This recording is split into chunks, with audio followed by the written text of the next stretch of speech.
Hello everyone, the Flying Scotsman here. Welcome to this video. Today, I thought we would have a look at something a wee bit different and quite interesting. This is quite an early digital camera. It is a Kodak DC-20 Digital Camera. It's the Kodak Digital Science DC-20 rather. And, well, it's quite interesting.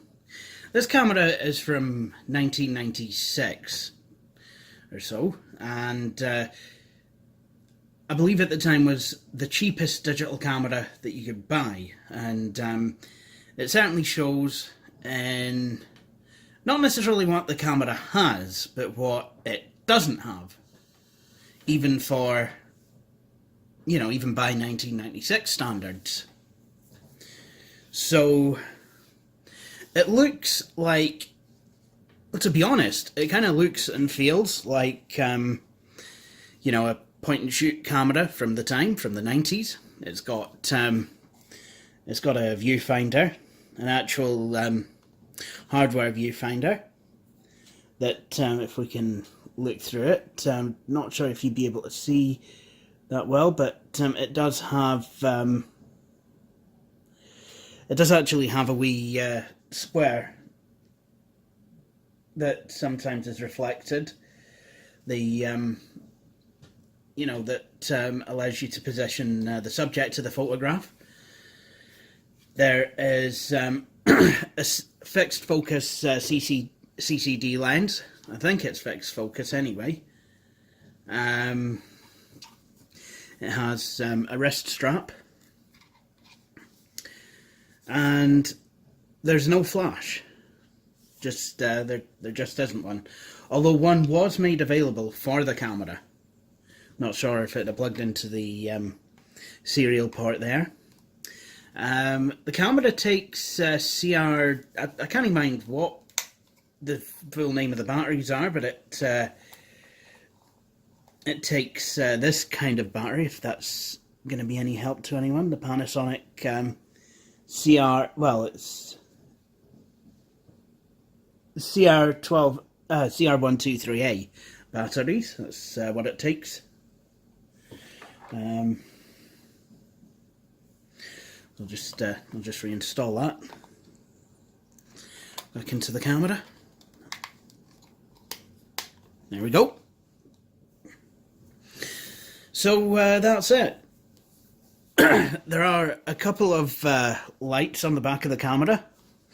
There's a power LED that's green, a busy LED that will flash when the camera is doing something like taking a photo or erasing photos, and there's a memory full LED that flashes when the camera's memory becomes full.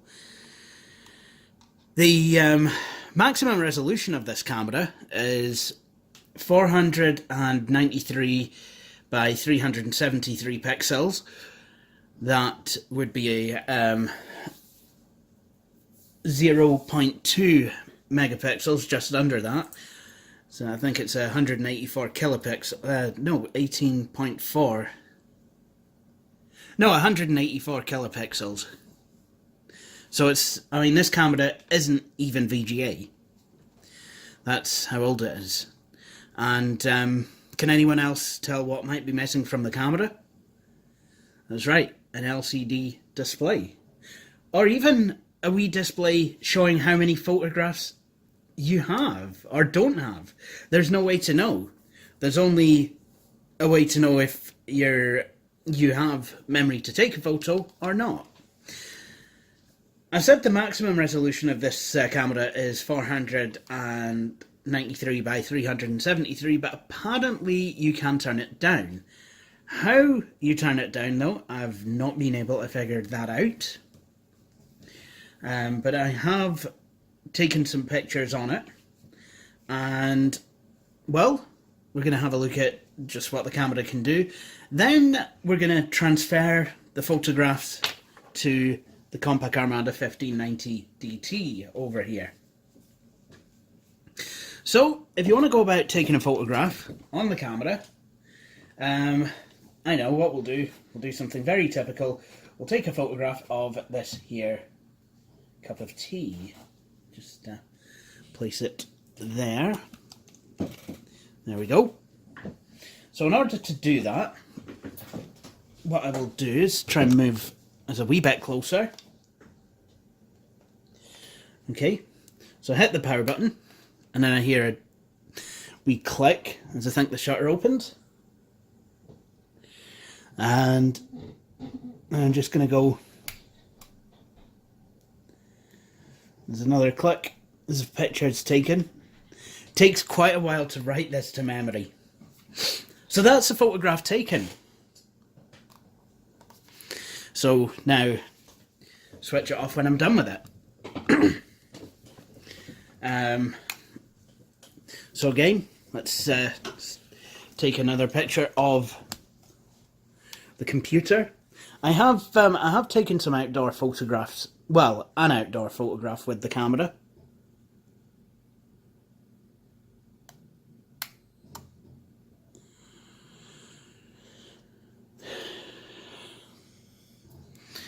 There we go. So that's that done. So now we want to transfer the photographs over to the computer. Now, I have been able to find the driver for this. It's quite a simple driver, and while it does have a program, it's not something that I believe that you can actually invoke or run in a standalone kind of a way. What you'll generally have to do, and I think there is a program that will let you do this on the original install, well, that will have originally came with the camera, but what you have to do with this is actually open an image program and acquire the digital camera image in the same way that you would have done using the using a scanner back in the day. Remember doing that? So let's do that. This actually does bring back a few memories. So this is a serial to what looks like a standard 3.5-inch headphone jack, and it goes into the digital camera. Don't try actually plugging headphones into it. It might not really, I don't think it'd like that very much if you did that. So that's the camera connected to the computer, and we will switch it on. There we go. Now, what we'll do is I'll just move this chair out of the road.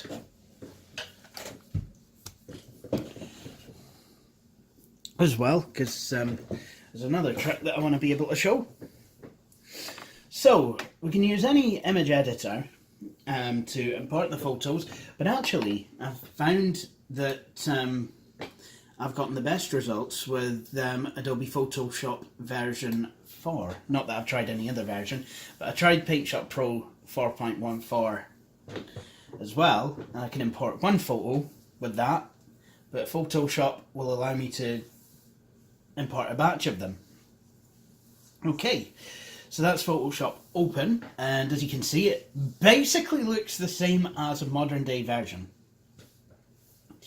Okay, there's maybe a couple of features missing, a couple have been moved round, and it's the interface isn't gunmetal or black, whatever colour you want to call it, as it is in the modern day version, but it's still basically the same program as, it's still basically the same program now as it was 20 or more years ago. So, I think what we're going to do is, I've selected the Twain source earlier, but I can show that for you again. I can go to File, Import, and I think what I can do is I can select a Twain 32 source, and as you can see there, Kodak Digital Camera 20. So we see what DC stands for. And the camera switched itself off to, no doubt, save its batteries. So, I'm going to go to File, Import, 2032 source. Whoops! No. File, Import, 2032. So, what's happened now is the Kodak Digital Science DC-20 Access program has opened. What I need to do is go to the Acquire menu and select Cameras Pictures.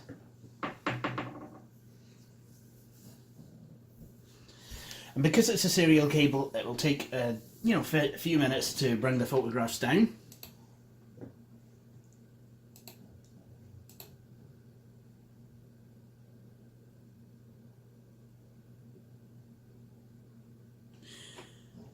Jings. If I didn't know any better, I would say that these photographs are in black and white. Okay, now I'm going to click the transfer button. Why would the photographs be in black and white? Are they in black and white?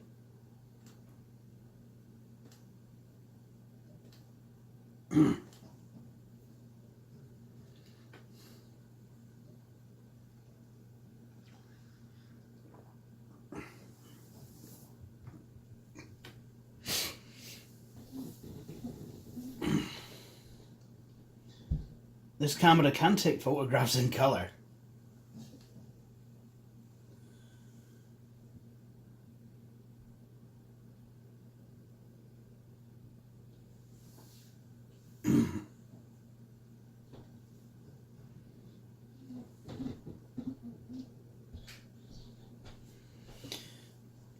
As you can see, it's taken quite a bit to actually download these photographs.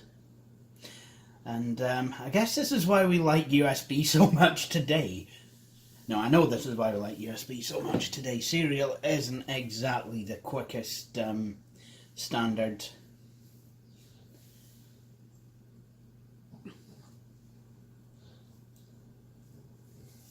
I'm surprised I didn't use parallel for more data transfer-y things. I mean, even though that's not even the quickest, but I guess serial's more compatible.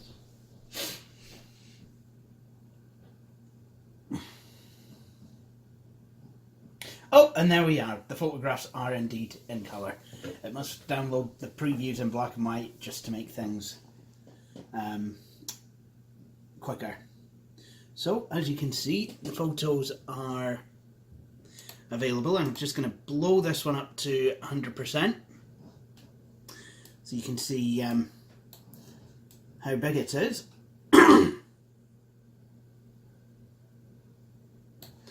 As you can see, while it is slightly obscured by the different panels, it's, well, actually no, it's not anymore.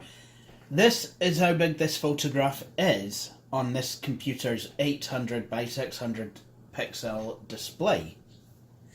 So, as you can see, it's actually, the pictures themselves are quite small. And what I can do now is to import them into the computer. I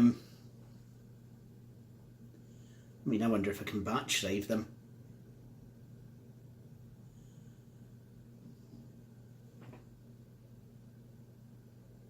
Oh well, I can just save all these photographs in turn, along with the other photographs that I have. Compact Armada 1590 DT.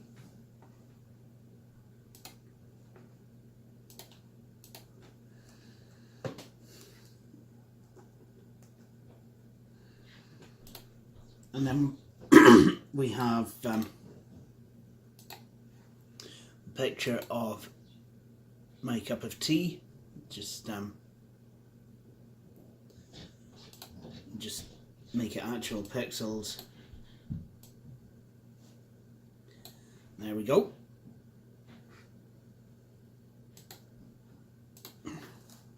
Cup of tea.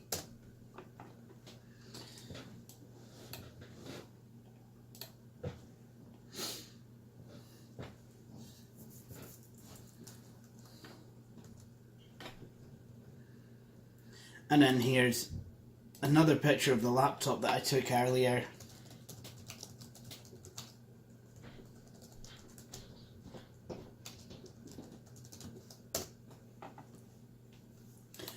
And that was a photograph I took in the same kind of angle as my phone, and what I can do is I can compare the two photographs. So in order to be able to browse these photographs, as Photoshop is, well, it associated itself with the photograph files, it's a photo editor, not a photo browser. But what can do that is Paintshop Pro. So what I will do is I'll go into there.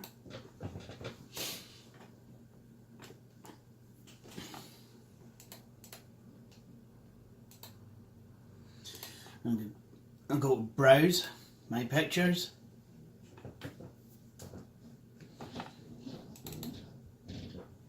Well, I mean, this loads it up in a Paintshop Pro kind of a photo editor view as well, but yeah.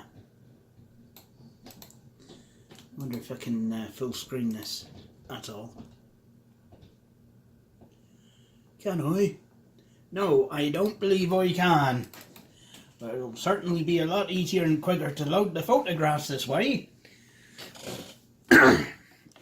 So I can take a look at the photographs, you know, at leisure.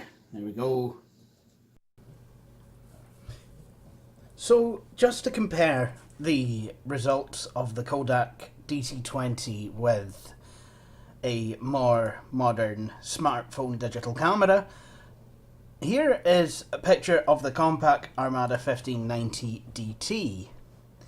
Now, as you can probably see, the photograph is both quite pixelated and even a wee bit blurry. There's no real overexposure, but that's because the photograph was taken inside during the day, admittedly, but still inside. There is a light on, which gives the walls a bit of a yellowish tinge. You can kind of see that the desktop on the compact Armada 1590 DT is that of Windows 95, but there's no way that you'd be able to read the icons, and you might only be able to recognize the desktop of Windows 95 if you know what it looks like already. You can see the Intel Pentium inside badge. It's not actually visible what's on that badge. Only a few of the letters on the keyboard are really kind of visible, and while the Compaq logo at the bottom of the display is visible, the Microsoft logo on the mouse is not. Now, looking at the picture taken from the smartphone, if I was to zoom in, you probably would be able to read the icons, the titles under the icons. Probably could see the Pentium, the Intel inside badge, but you can definitely tell that the desktop is that of Windows 95. Definitely can see the Compaq logo. You can see pretty much most, if not all, of the keys on the keyboard, the labels on them.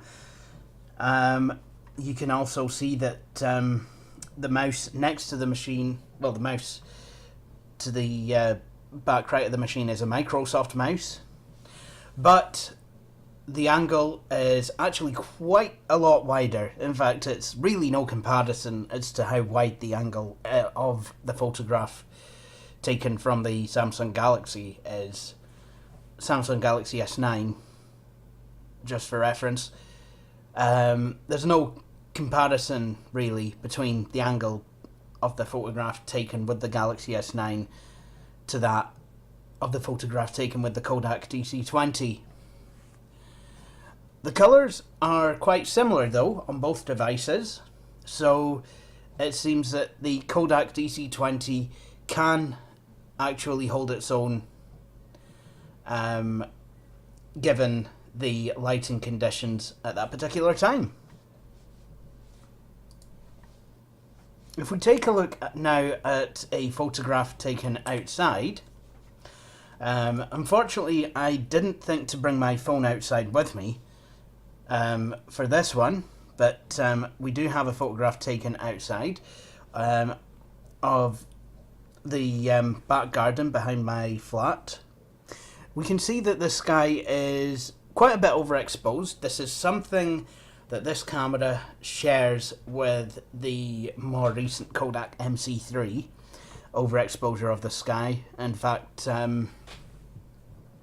it's probably worse than that of the Kodak MC3, but that could be just due to the fact that there's dark green trees surrounding the sky in this particular photograph. Again, it does look a wee bit blurry, you know, even given the low pixel density. And as you can probably see, there is quite a bit of noise on the photograph, which again is something that this camera has in common with the Kodak MC3. But what do you want for a lower resolution camera? Now, while the sky is definitely overexposed, I mean, it was a grey sky, admittedly, so you know, that could have quite a bit to do with it. The rest of the colours, apart from the noise, do seem to be absolutely fine, you know, quite vibrant and what have you. So, for what it is, the camera can take reasonably good photographs, even at such a low resolution. Now, the digital camera does have a couple of other tricks up its sleeve. So, I can actually, I'll remain in Paintshop Pro for this bit. What I can do now is go to File,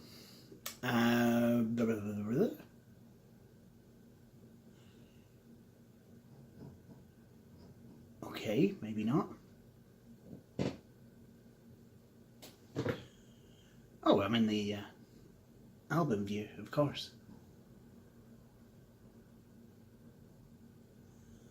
Select, sort, up.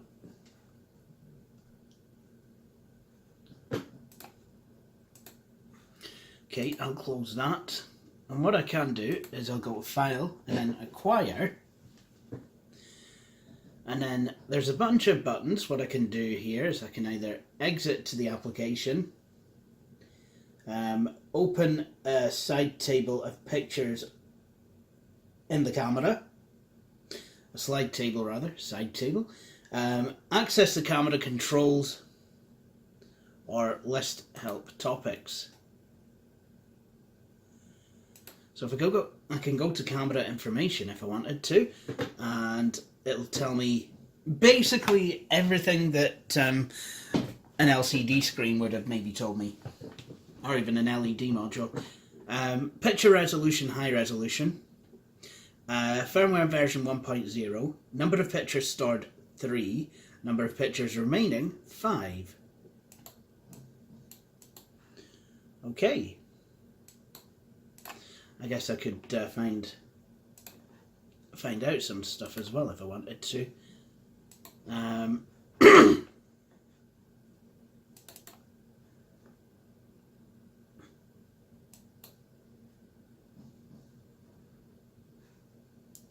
Really?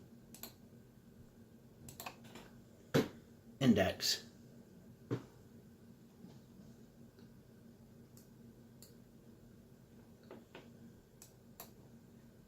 Set camera resolution. Choose camera resolution and then select high resolution or standard resolution. All pictures in the DC-20 camera must be the same resolution. Before you can change the camera software camera resolution, all pictures in the camera must be erased. When you set the digital camera resolution, it remains in effect until you erase the pictures in the camera and select a different resolution. To set the DC-20 camera resolution for your next session, choose camera and then resolution and set the high resolution or standard resolution from the camera. So I guess I do it from the computer. Right, talking of things we can do from the computer, what I can do here is I can actually access the camera controls. So that's exactly what I've done. As you can see, I have a delay timer, take picture, or erase pictures. So I guess if I wanted, I could perch this, if it was a CRT at least, maybe I'll be able to do it on this screen. In fact, I might get away with it, maybe. Maybe not. It's going to be a Hot Shots Part down moment. But first, let me take a selfie.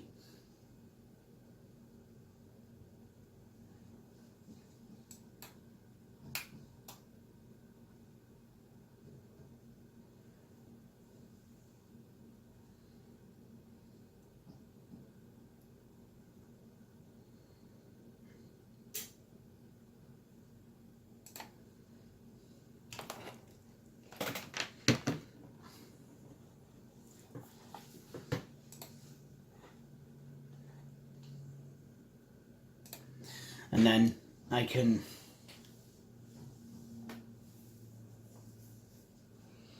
download that.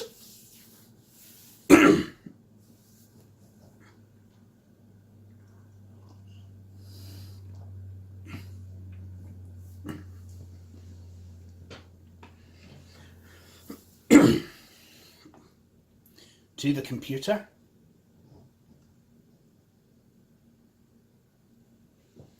And there we go, here's me.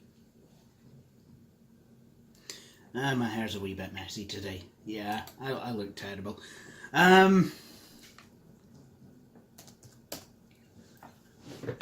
Yeah, I know, it's awful, it's hideous.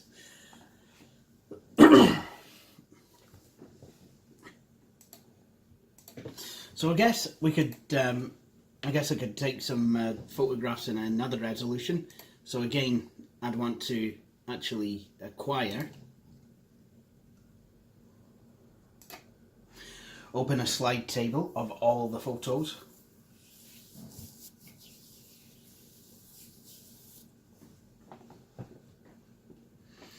But I think what I could do is access the camera controls, erase pictures, okay to erase pictures, why not?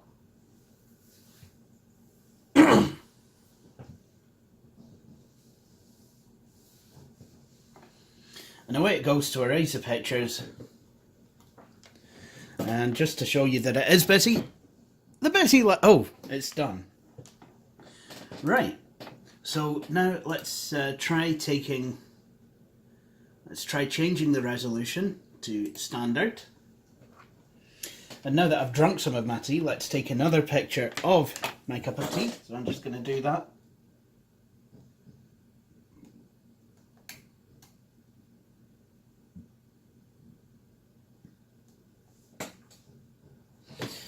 And I'll take another one of the laptop.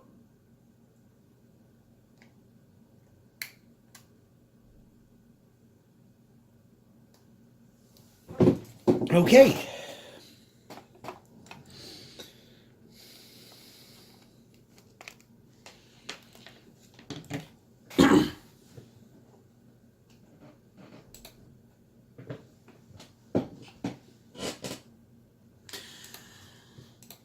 As you can see, these ones have actually loaded up a fair bit quicker. I can probably only download the one at once. Of course I can, because it's Paintshop Pro. Yeah, that's quite loud. I've been listening to an audiobook while I've been pottering about the house. So there we go. Let's have a look at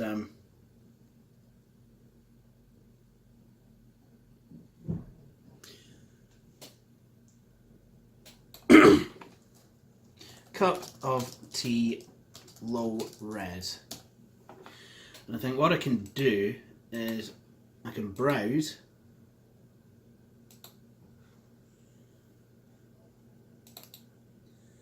right click and select info, and yep, that's QVGA resolution, 320 by 240 pixels. And Now just to get the other picture.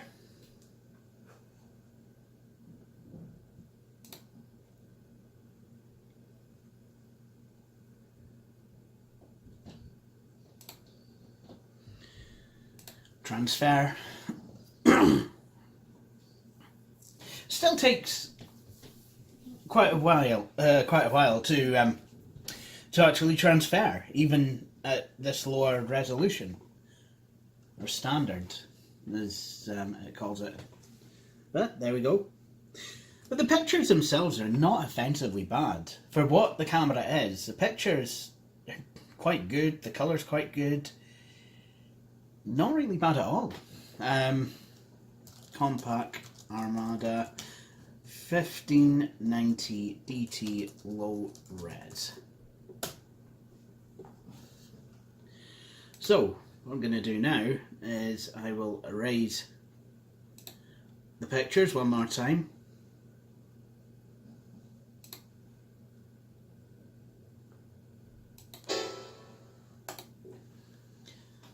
Okay, let's see how long it takes to erase them now.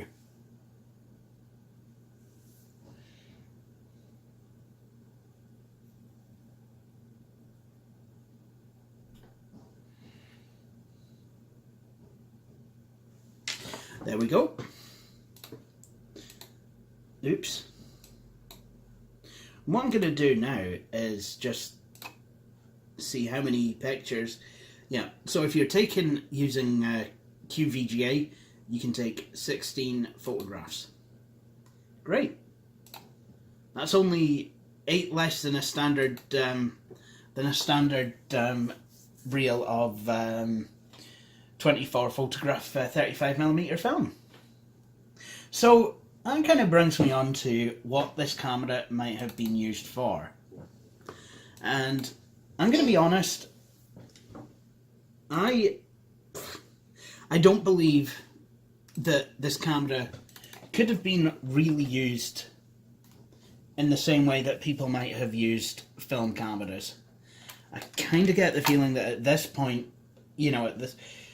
given the low amount of onboard memory, the lower resolution of the photographs, in a way, this camera would have probably been used as more of a toy than, even a standard point and shoot camera.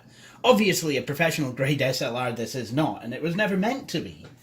But, I mean, when I think about using a digital camera, the thing that I always imagine is, what if I'm going away? Say, back when I was a child or a teenager, when I was getting my first digital camera, which was a Kodak MC3, which I did a video about 5 years ago, which has a very similar, which is also a Kodak, has a very similar resolution to this, except it's the full VGA. I was always thinking about, taking the camera away in the caravan. Could I go on a caravan holiday for about a week with this camera? And I would say that I could only do so if, 6 to 8 pictures a day. And yeah, I'd want the higher resolution. 6 to 8 pictures in the day really isn't that many. I guess compared to a film camera, it's not bad. It's, considering how many pictures you would probably be taking on a film camera. But the thing is, with a film camera, you're going to get good shots. And if you run out of film, most likely you'd probably be able to actually pick up another roll while you're away. And then start again, and, basically you can buy multiple rolls of film.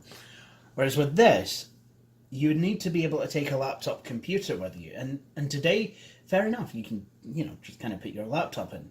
Not a problem.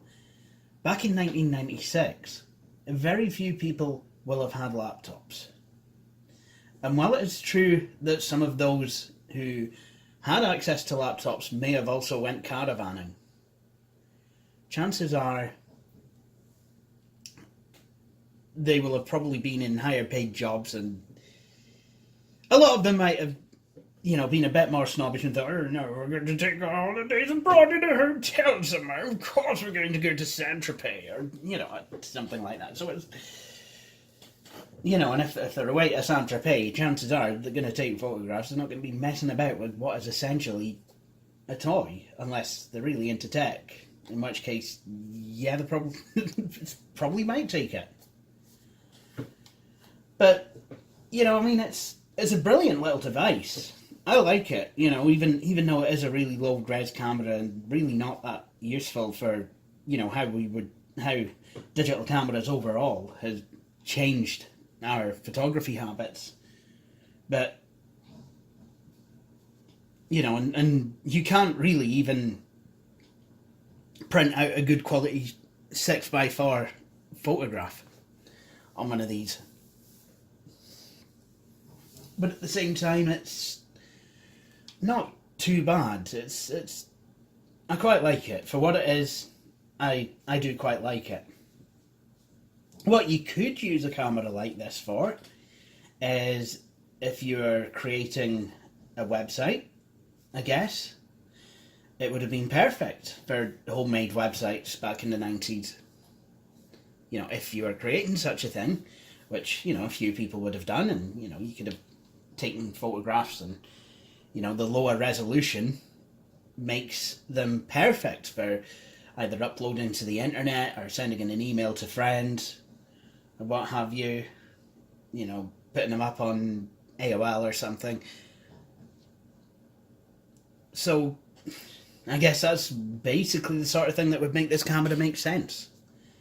And to be honest, the internet as a whole has really kind of gone hand in hand with the digital camera as a concept. It's the two go well together, because it's, what do you do with your digital photos? You don't take your digital camera to the local camera shop to get your photos developed onto paper, onto photo paper. Nowadays, I could do a whole nother video on how digital photography, in fact how photography in general, has changed a lot over the past 20-25 years. Because what we've done is we've gone from, even 20 years ago, most people still, in fact, pretty much anyone who even gave the slightest damn about photographs will have had a 35mm camera, rather than, a really expensive digital camera that could only take pixelated, kind of blotchy photographs. We went from having 35mm cameras that we would take photographs with, that we would put into photograph albums that, you get out to annoy the family and the kids at Christmas time or what have you. Although I always did like looking through my parents' photographs with them, because I'm a bit strange, I guess. In fact, my parents used to do slides, and not the PowerPoint variety. But we've gone from doing that and having photograph albums and only having the best photographs, none of this, dodgy selfie rubbish with blooming Snapchat filters. I swear down, if I see another person with a bloody dog's face as their stop it. We've gone from that to, having digital cameras, going away, taking scores of photographs, having, spending a bunch of money on a whole lot of memory cards that you keep with your camera, fill them all up when you come back home, download them to the computer, and then you've got all these reams of photographs that you basically sit taking space up on the hard drive that nobody ever bothers to look at, to now basically using smartphones to take photographs that are all geotagged, and you can pinpoint exactly where they are, and they go straight to Facebook. Don't pass go, don't collect $200 or pound, whatever you're doing. So yeah, it really has. Photography really has changed. And this wee camera, you know, this was part of the change.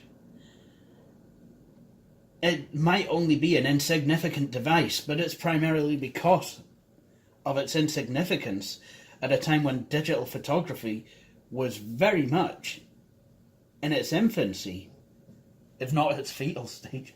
Well, no, definitely its infancy.